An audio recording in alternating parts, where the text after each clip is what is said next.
Acho que o relacionamento é a coisa que mais chama atenção na rede social. As pessoas querem acompanhar, saber como é que tá e tal. E vocês mostravam isso, assim. Tipo, era uma coisa, já virou uma coisa natural pra você, isso. Eu acho que vai muito do casal. Vai muito do casal. Eu demorei um pouco para entender e aceitar o tipo de relação que a gente tinha nesse sentido, de exposição. Então, assim, eu já sabia que seria uma coisa exposta, eu já sabia que ela se expunha muito, então eu falei, cara, já que eu tô com ela, então vamos tentar fazer isso de uma forma mais leve que eu consiga me adaptar. Então, e sem hipocrisia de falar que, óbvio, a gente se expondo, a gente teria mais trabalho, teria mais oportunidade, teria mais viagem, teria tudo, porque... E nunca foi ideia mostrar o casal perfeito, até porque, cara, eu acho muito... você não consegue sustentar durante muito tempo se não existe sentimento, sabe? Sim. Se fosse uma coisa muito falsa, assim, não ia sustentar, velho, porque sentimento é sentimento, foda-se rede social, uma hora você não vai conseguir sustentar aquilo se não tiver verdade. Então, a gente no começo, até criar esse sentimento consolidado, verdadeiro, demorou um tempinho. Mas as pessoas compravam como um casal perfeito. Não, mas casal perfeito aí vai muito na cabeça. Não, perfeito na imagem delas de um casal, tipo, era o casal. casal que faz tudo junto, que viaja, vai pra vários lugares legais, que treina, que são bonitos. Não, a gente vendeu isso durante um bom tempo, né? A gente vendeu essa imagem, não que a gente procurou vender. Porque era a realidade de vocês ali. Era a realidade, total. O casamento, os planos, foi tudo verdade, cara. Em nenhum momento não teve nada fake ali, nada. Esse cara quanto tempo? 5 anos e 5 anos e meio, mais ou menos. 5 anos e um pouquinho mais. Foi isso, né? Assim, foi 5 anos, vai. Tipo, e foi muito intenso, né? Então a gente começou, depois de um ano já estava noivo, já estava casando, já estava, enfim, morando. A gente começou a ficar. Cara, vamos pular esse assunto na boa. Não, tem muita gente perguntando, sei lá. Vamos falar outra coisa, porque eu não aguento mais falar desse relacionamento no sentido que eu acabei falando até demais, sabe? Na fazenda, porque. Cara, juro, eu sabia que tinha câmera, mas ao mesmo tempo você esquece. É muito louco, no sentido assim. Não é que você esquece da câmera, mas você fala, pô, o que você tá falando que isso não vai pro ar. Tipo, aí tem alguma coisa mais interessante acontecendo. Do Play Plus, entendeu? Que é muito isso hoje em dia. Antigamente não tinha isso. Então, se você estivesse falando, cara, uma brincadeira boba que eu falei no negócio dos gays, puta, um negócio sem noção, eu sabia que não ia pro ar aquilo, quando eu falei. Mas o Play Plus estava ali ligado, entendeu? Então, assim, as pessoas estão esperando um deslize seu. Hoje em dia, então, muita coisa que eu falei ali, eu falei, cara, esquecendo completamente. Falei, você começa a conversar com uma pessoa que você gosta, sei lá, com o Thiago, com o MC Gui, que eu tinha mais afinidade, comecei a falar da minha vida, das minhas experiências, eles também contavam. Então, quando você vê, você já está falando. Foi. Quando você vê, foi, entendeu? Então, aqui você chega aqui que você fala, e essa edição tem 8 câmeras, né? Nunca teve isso antes. Nunca teve isso. Você escolhe pra onde você vai. Deixa eu ver o que o Mardorazzo tá falando aqui. Peraí. Não vamos pro Guerra hoje. Aqui tá falando mais. Deixa eu ir pra fulano. Exatamente. E aí a gente achava que isso era bom também, né? Porque, querendo ou não, também pode ser bom para desmentir alguma coisa que podem ter pegado ali de alguma parte. Você tem aquela munição ali, né? Pô, não, pega o contexto completo. Que nem lá no dia do Rodrigo Faro. Porra, quiseram pegar uma fala minha de um contexto que nem explicaram. Pô, dizendo que eu era machista porque eu disse que mulher é feita para procriar. Eu falei, pô, você quer me destruir falando um negócio desse, né? Porque o que você falou exatamente? Eu estava contando uma versão histórica que um médico, amigo meu, super inteligente, tinha me contado sobre a relação do homem das cavernas, do porquê que o homem trai e tal. Eu estava contando uma história dentro desse contexto. Ele fala que a mulher foi feita para procriar e o homem das cavernas era feito para, né, tipo assim, o cara para meter, digamos assim. O cara chegava, ele só queria transar e a mulher era o que é responsável pela procriação. Então, isso foi uma história que ele me contou e eu estava replicando lá. Né? Uma história científica, tá? Que ele tinha me contado. E tem um embasamento científico, só que aí pega uma frase do que eu falei e fala, porra, o cara falou aquilo. Eu falei, não, pô, aí é sacanagem, entendeu? Aí nessas horas você fala, pô, obrigado pelo Play Plus. Aí depois, quando você sai, você fala, puta, velho, por que eu vou falar aquilo, Play Plus? Cara, não, mas assim, é um arrependimento? Mas também é aquilo que a gente acho que conversou na live também. É muita coisa que a gente se assistindo, a gente fala... Tá, na minha cabeça não tinha problema até eu falar. Agora que eu tô vendo que as pessoas estão... Você começa a repensar, pô, talvez isso aqui não é legal de falar, isso aqui não é legal de expor, talvez esse pensamento... Então, acho que a experiência vale, né? Não, a experiência vale. Eu não me arrependi de entrar no programa. A terapia coletiva que você faz com o país inteiro. é a terapia mais dolorosa que alguém pode fazer. Com certeza, velho. É uma terapia dolorosa saindo... Você já chorou depois que saiu?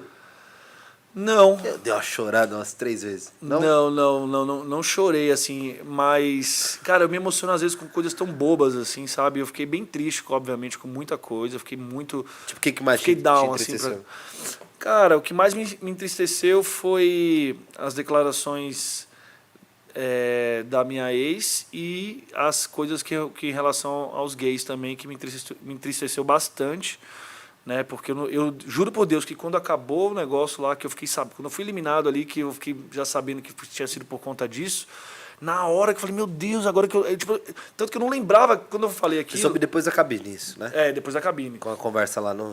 Sim. E aí eu falei, cara, puta, será que isso que me eliminou? E aí eu lembrei, puta, que bosta que você foi falar isso. Eu lembro que Isso foi a cereja do... não foi só isso, mas foi ali naquela semana foi crucial. Não foi só isso, porque eu fiquei sabendo que eu tava na frente da Solange. Tava eu tava na frente na quarta-feira, eu tava na frente, aí no outro dia meio que ficou empatado, ela foi e me passou. E querendo ou não, cara, os gays têm muita força na internet, eles são muito unidos, muito, muito. Então eu falei, porra, vamos tirar esse cara, entendeu?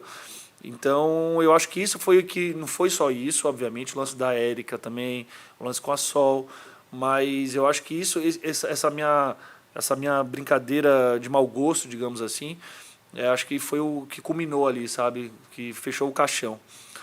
E é isso, me deixou bem triste, na verdade, né? Quando eu vi, porque eu falo... e outra coisa, é muito ruim hoje que você quer se desculpar e você não sabe nem como se desculpar direito. Então, tudo que eu falo tá errado, tipo assim...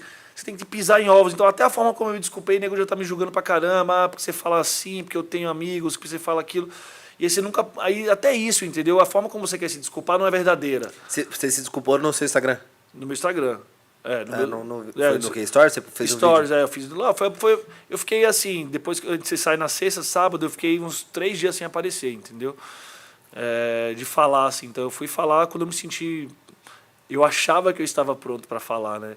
E o pior é isso, você acha que você está pronto, aí você fala...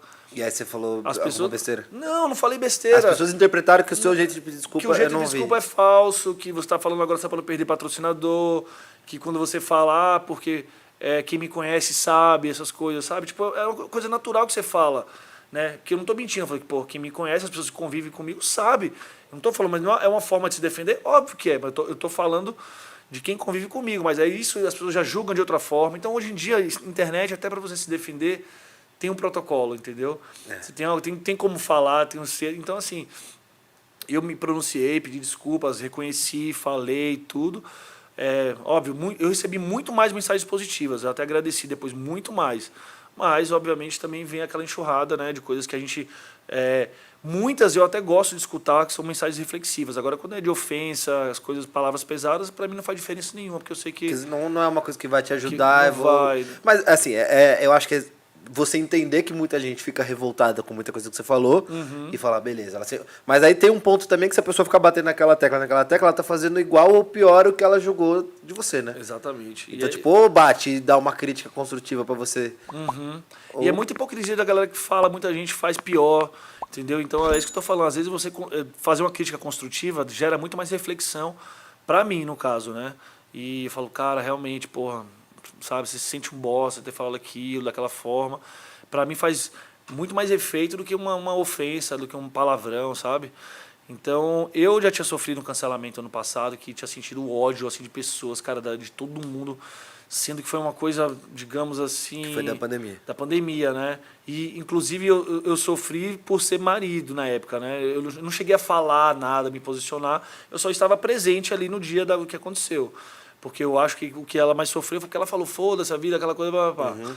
Então, assim, eu acabei sofrendo as consequências, mas foram consequências muito pesadas, muito, muito. Foi o primeiro cancelamento, assim, da pandemia, né?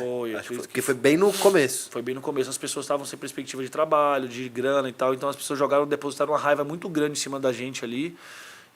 Então foi bem... Como é que foi esse? Porque eu lembro que nisso, tipo assim, apareceu uma galera. Eu lembro do Emicida falar, eu lembro um pessoal muito relevante ali. Muita gente falou, de muita matéria, gente comprou. em programa e tal. Como é que foi esse? Cara, eu lembro que quando rolou, a gente ficou uns 3 dias sem sair de casa, porque tinha recorte, tinha um monte de equipe na porta da nossa casa, querendo fazer alguma coisa, pegar alguma coisa ali. Aí juntou o que aconteceu, os vizinhos, que a gente fazia umas festinhas em casa, os vizinhos já se aproveitaram para meter o pau, dizer que a gente não respeitava ninguém, que não sei o que. Cara, os vizinhos se aproveitaram, foi o pau que eles queriam. Aí, porra, depois, então falaram da pandemia, falaram que os vizinhos confirmaram que a gente fazia festa, não sei o que. Aí, cara, foi pesado, assim. Tanto que eu fiquei fora do Instagram um tempo, ela também tinha ficado um tempo, mas juro por Deus, eu fiquei sem trabalhar praticamente mais de um ano, assim. sem trabalhar. Porque ninguém queria, tipo, A das galera com marcas o pé não queriam atrás, fechar. as marcas com o pé atrás e tudo ainda. Então, assim, foi bem punk, assim, cara. Foi uma situação que eu não recomendo pra ninguém. Tipo, antes da pandemia, minha vida tava maravilhosa, incrível, assim. Depois pegou, me botou de cabeça pra baixo e me chacoalhou, assim, sabe? Com força. Mas acho que o que aconteceu com vocês ali foi o que deu foi uma coisa para as pessoas, tipo assim, ó, não faz. E uma galera começou a ter muito medo, né, de fazer ali, Sim, porque de sim, sim. fato a gente não sabia o que ia acontecer e não tinha vacina, e Sim, ficou sem uma coisa meio louca. perspectiva. É. E depois no final tava todo mundo fazendo, né? Assim, querendo ou não. Mas é isso, cara. Eu acho que esse cancelamento, esse linchamento virtual é muito perigoso. Tem pessoas que não têm cabeça para isso, para aguentar. Então a gente vê que a internet hoje em dia está um perigo. Eu, graças a Deus, criei um casco para isso, sabe? Nessa Nessa primeira vez. primeira, é. Então, um casco emocional, digamos assim.